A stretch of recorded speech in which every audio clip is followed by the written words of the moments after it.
Welcome back to the annual Gay Men's Health Summit.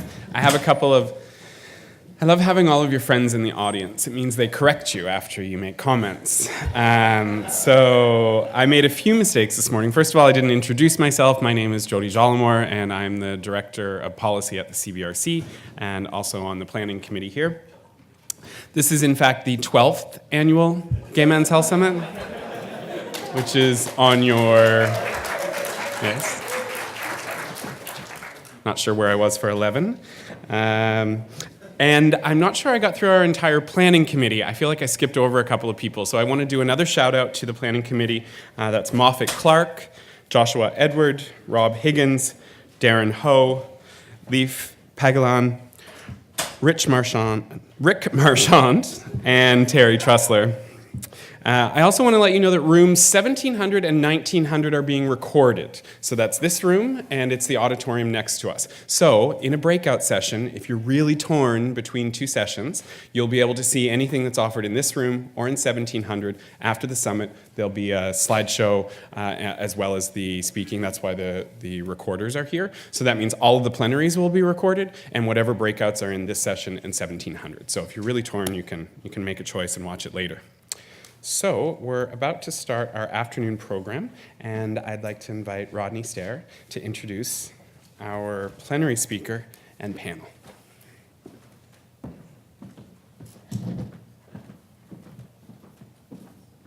Sorry, just one moment as I adjust this. And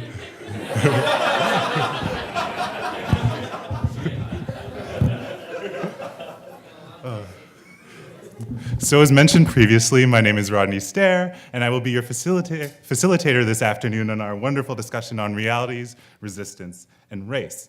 So to start things off, I'll just lead you through the schedule of the afternoon. First, we're going to start off with our keynote speaker, Darren Howe, and then we'll go through our panelists' thoughts, and then we'll have 3 questions, and then afterwards we will open up questions to the audience. So, without further ado, I will introduce Darren Howe. So Darren Howe, who uses he/him pronouns, is the Empowerment Program Coordinator at YouthCO HIV and Hep C Society. At YouthCO, he works to empower queer youth to take on leadership roles in their communities. Darren's background is in facilitation, education, and community building. Using anti-oppression framework, he's also passionate about advocating for the visibility and accurate representations of queer people of color. He's the founding member of our City of Colors, an organization that increases the visibility of queer people of color in Metro Vancouver. Without further ado, Darren.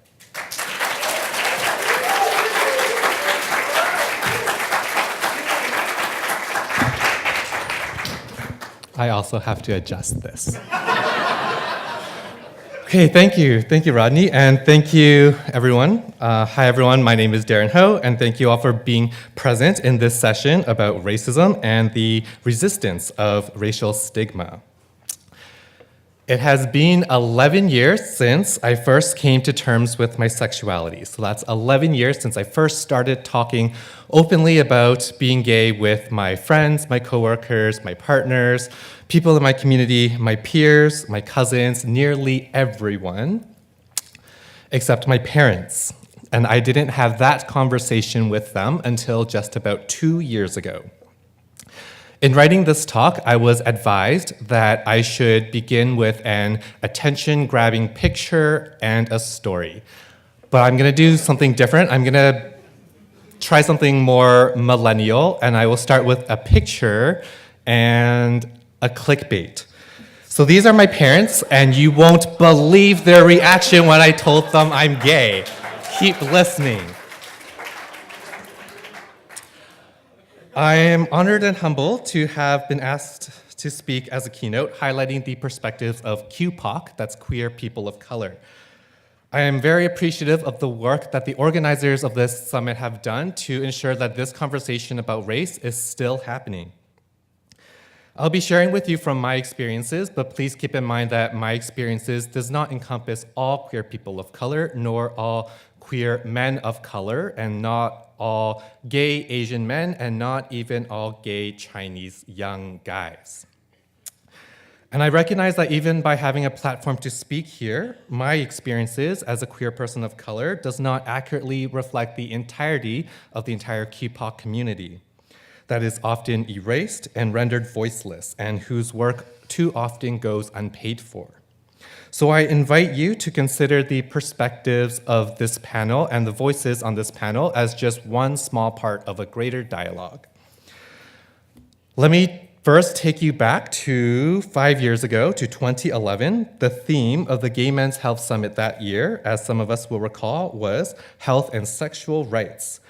At that summit, that year, I was standing on this stage and I was presenting about our City of Colors, which had just launched a month prior. And this is a photo taken of me shortly after that presentation. I was presenting about our City of Colors on a panel called Youth and the Future of Gay Health. And 5 years later, now in 2016, I am considered a youth only in some spaces, and here we all are, as part of the future of gay health. So here we are, still unpacking the intersection of race and sexuality and how that impacts our health. I'll start by first giving you some background information about our City of Colors. This is a project that aims to increase the visibility of LGBTQ people in a variety of cultural and linguistic communities. And we've done this with poster campaigns that feature queer people and queer images juxtaposed with text from languages of our target communities. Beyond the creation of posters, a lot of the work that we did was rationalizing and justifying for others why a campaign like this should even exist. Many of us knew that the fight for increased visibility was needed, though it was hard to put into words. I wish that it was just as easy as telling potential funders and stakeholders, hey, I've seen a lot of white gay men on gay positive posters, but I haven't seen enough gay positive posters. You know what I mean, potential funders? So I learned from mentors in this gay men's health community that social determinants of health are factors that impact our health, and that race is a social determinant of health, just as is being GBMSM. So the conclusion is, of course, that those of us marginalized because we are a racialized minority face further marginalization because of this intersection. And we know this from all of the research that have been done on this topic. I won't be spending too much time, actually I won't be spending a lot of time or any time talking about what the literature says, but my point is that the research is out there. And thanks to the Health Initiative for Men, this research is so conveniently presented, referenced, and cited at checkhimout.ca/mind.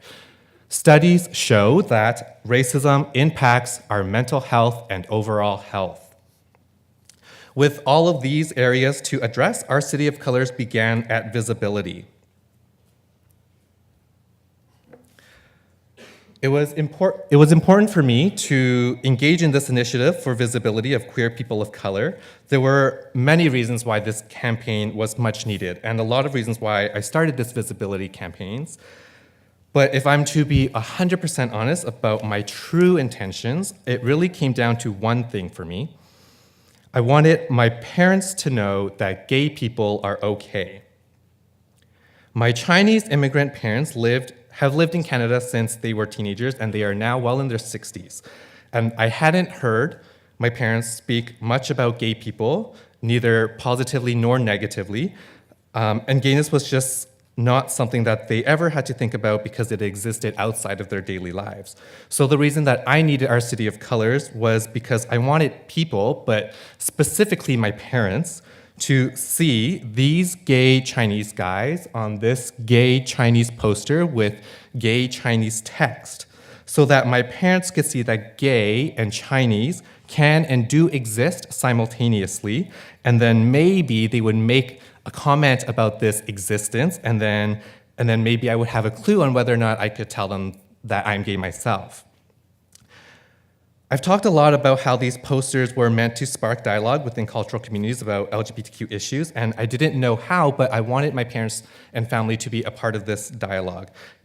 I guess I could have just brought this up in a dinner table one day, but taboos are very disrespectful at the dinner table, so this was my great roundabout way of doing so. But while doing this work of sparking dialogue, please keep in mind that I was not out to my parents, which meant that the posters that we printed and distributed, I had to literally keep in my closet. The ones that weren't kept in storage in my closet were seen around high schools and libraries, community centers, coffee shops, testing centers, and then eventually even bus stops. Despite what I had intended for this campaign, I couldn't bring myself to show these posters to my parents because then it wouldn't just mean defending my sexuality, there would be an added layer of having to defend my work too. And I do very much enjoy doing the work around QPOC visibility and representation, although it is not always easy. I've learned a lot along the way, and if you're open to joining me in this work or continuing this work, I want to share with you 3 key lessons that I've learned from doing the work that I desperately wanted someone else to have done already. The first lesson is about coming out. It's okay not to be out to everyone. As young gay men, we are told this narrative that once we come out to others about our sexualities, a world of opportunity to live openly and happily will be available to us. And yes, this is true, but not for all of us, and not all of the time. For many of us, coming out to our friends can mean feelings of acceptance, while coming out to our families can mean feeling outcasted, feelings of anxiety, being rejected, and even being forced back into the closet. And when these realities feel more real and more common and more possible, then the choice to not come out feels much more compelling. I'm not advocating that we shouldn't be out to our healthcare providers. Rather, I'm asking us to reconsider what we think about people who are not out to their families, friends, and community, because closet shaming is stigmatizing. I wasn't out to my parents throughout all of the time that I spent working on our City of Colors. I had worked and volunteered in this community for many years, all without my parents knowing. And I have witnessed other queer people of color navigate working, advocating, and proudly celebrating and also volunteering in the LGBTQ community while not being fully out to their families. We have been doing this for a very long time. Closet shaming is stigmatizing. Closet shaming looks like constantly pestering your gay friends, so when are you going to tell your parents? And closet shaming is like that time I had to defend myself as not to seem like a hypocrite when during a radio interview for our City of Colors, I was asked what my parents thought about what I was doing. And I remember when this happened to me, the interviewer responded with, "Oh, they don't know? Doesn't that seem hypocritical? Aren't you about visibility?" Closet shaming is stigmatizing.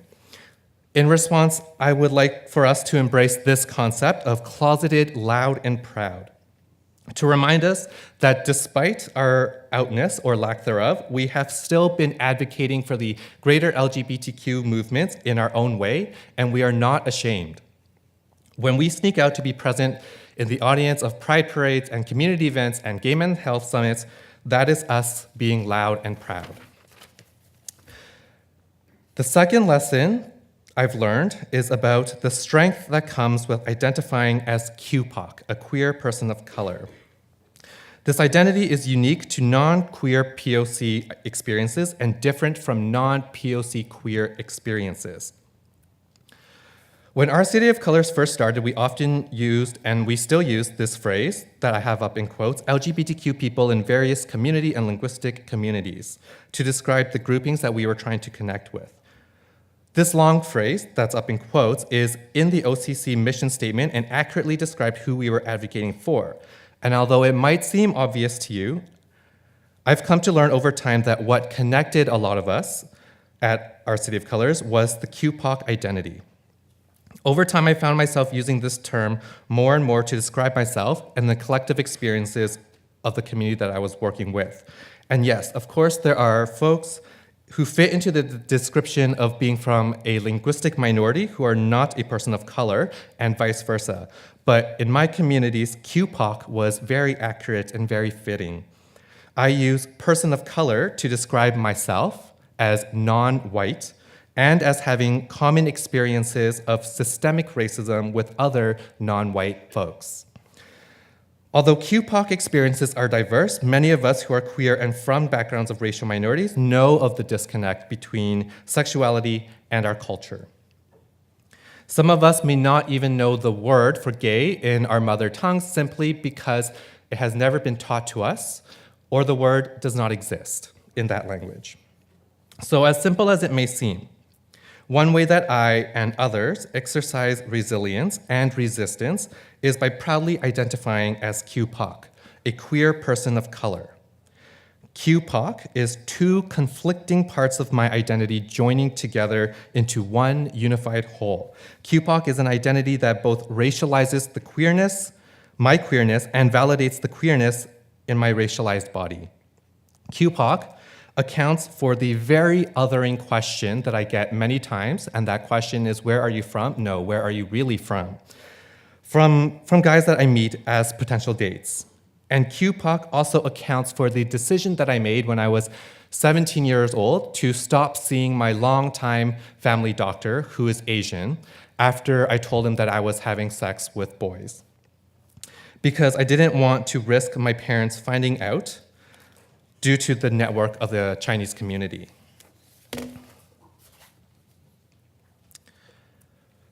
Being a queer person of color means that those few times that I've talked about my love life with my parents since coming out to them, I must remember that my parents and I are fluent in different languages, English for me and Cantonese for them.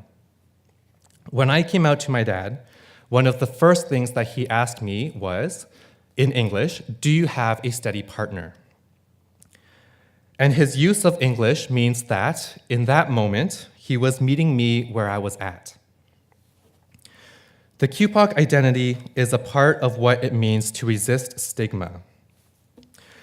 I appreciate how my queerness and my skin color will always interact throughout my life, and the vibrant communities that I can be a part of because of this interaction. And that leads me to my third lesson that I'm sharing, which is about Qt Bim Pop. So one community that I navigate where my QPOC identity does not need to be explained, but where it is most validated, is a community that I like to call the Qt Bim Pop Community. And at first glance, Qt Bim Pop looks like a complicated acronym, so let's break it down. At its core, we have QPOC, queer people of color, and we can think of QPOC as a parallel to LGBTQ, lesbian, gay, bi, trans, and oftentimes these four letters are not enough to express all of the members that we would like to include in our community. So we add T for trans in QTPOC, and we also add the Q into LGBT to make LGBTQ. But those of us who have done organizing in the LGBTQ community know that inclusivity does not have to stop at the 5-letter level, which is why sometimes we have LGBTQIP2SA to be inclusive of intersex, poly, or pansexual, two-spirit, and asexual. At the same time, we can extend QTPOC to Qt Bim Pop to acknowledge the fact that Black, Indigenous, and mixed race experiences are unique. The third lesson I'm sharing is that there is much more to be learned from Qt Bim Pop communities. Note that I am currently navigating this community as mostly a participant, whereas there's others in this community that have more experience in the organizing front. But I'm going to share with you briefly some of the amazing work and the highlights of this community as it exists in Vancouver. So every couple of months, some of us from this community comes together at a sweaty QPOC-only dance party called Killjoy. And this event is intentionally for us and by us. There is a queer dodgeball league in Vancouver called Double Rainbow Dodgeball, which meets every Tuesday evening. And I'm on a team called Apocalypse, which, as you can guess from the pun, is a team of queer POCs. In July, Black Lives Matter Vancouver met with Vancouver Mayor Gregor Robertson and the Vancouver Pride Society to discuss how we can have more safe and inclusive Pride celebrations in our community. 2016 is known on the internet as the worst year ever.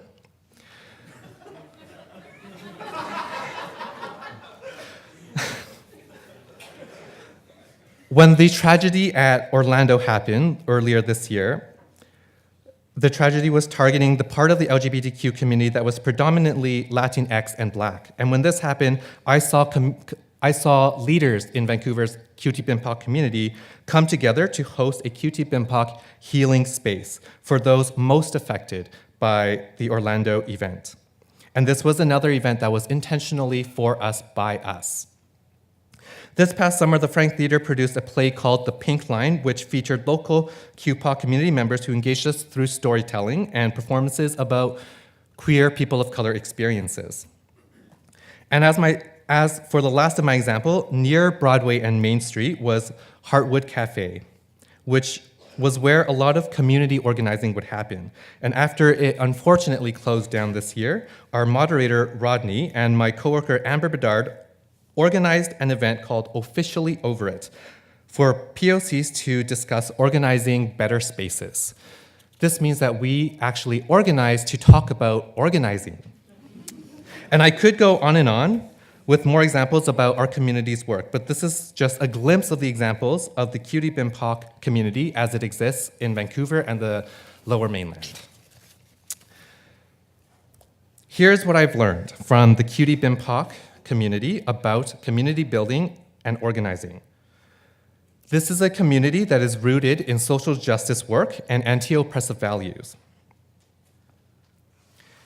This community encourages us to be aware of our identity and what positionality and power we are afforded because of it. It also encourages us to then actively use this power to be allies to others, even if it means moving back so that others can move up. Although the Qt Bim Pop community is not the only community to do so, I've noticed an intentional focus on accessibility when it comes to organizing efforts. With wheelchair accessibilities, ASL interpretation, scent-reduced spaces, gender-inclusive bathrooms accounted for, I've notably also attended Killjoy dance parties that had designated introvert spaces for those who want to be in a community space and just make crafts and read queer zines. It is also important to note that from what I've noticed, the Qt Bim Pop community is predominantly led by youth, women, and gender non-binary folks. In a community that is comprised of intersecting marginalized identities, I really value youth, women, and gender non-binary folks in leadership positions and leadership roles, as it helps me to have a holistic idea of how to support those in my community. As I alluded to in previous examples of Qt Bim Pop things that are happening in the city, one thing that I would like to highlight as integral to our community is the need for intentional spaces. These are spaces, events, and meetings, etc., that are held specifically for people of certain groups to center the voices of those people. These are spaces that ask us to be mindful of our own positionality and ask that if we do not identify as part of the intended group, that we respectfully make space for the intended group by not being present in the space. There has been a lot of backlash surrounding intentional spaces, as having QPOC-only spaces can seem discriminatory and divisive and counter to inclusionary efforts.